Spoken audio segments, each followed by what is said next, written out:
Yeah. What's sex doing in this novel? A bunch of people hold up, and now everything's sounding dirty. A bunch of people They gather together. They gather Pacific together. Palisades. In the Pacific Palisades, and there's a lot of have a lot of sex. Well, there's three couples. One couple is fairly secure. One couple is more of a Kissing in the shadows. yeah. That one couple has been sleeping together for quite a long time, but only in secret.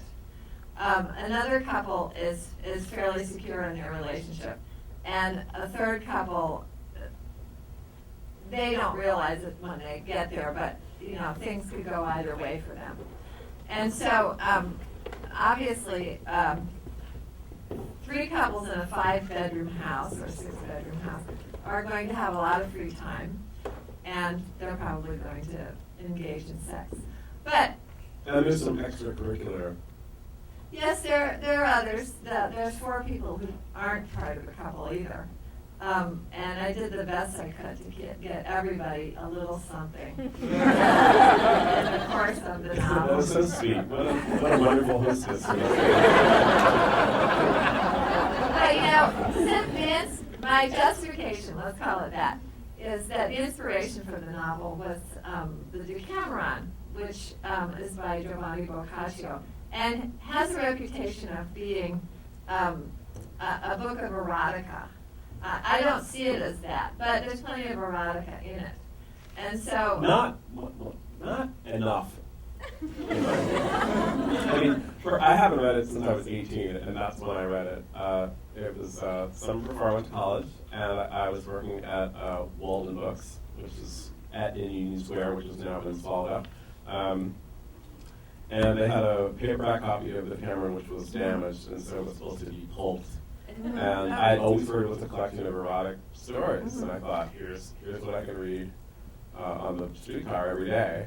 And it wasn't nearly erotic enough for an 18-year-old PBN for that reason. But he didn't set out to write an erotic book. He set out to write a book that would please women. And so a lot of the stories he didn't make up. And what do women like more? Well, that's what he thought. That's what he thought. This is what women will like. Stories about pleasure. Remember, he was Italian. It was the middle of the 15th century or 14th century. And he thought that he would write in prose, and he would write lots of different kinds of stories. Some were mere jokes. Others were much more complex stories about good and evil.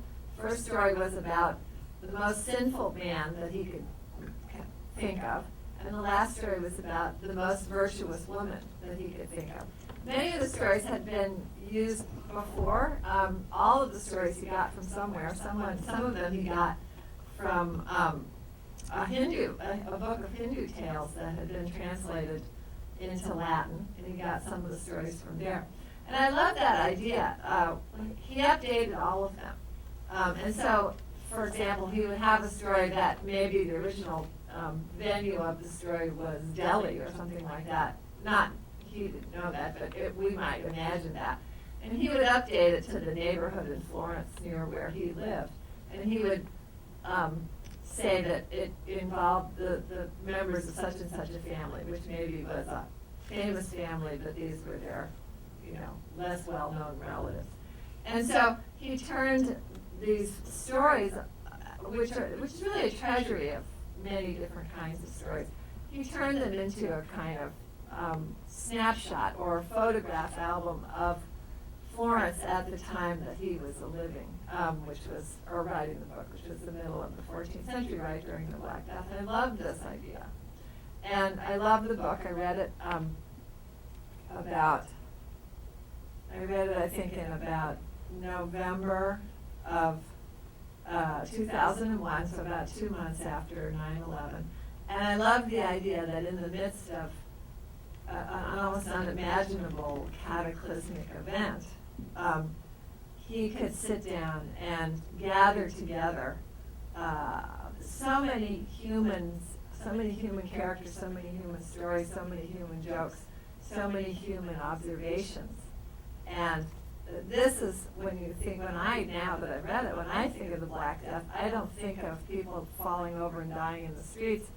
I think of Boccaccio. I think of the stories. I think of this kind of tapestry of life rather than death. And so that was my inspiration.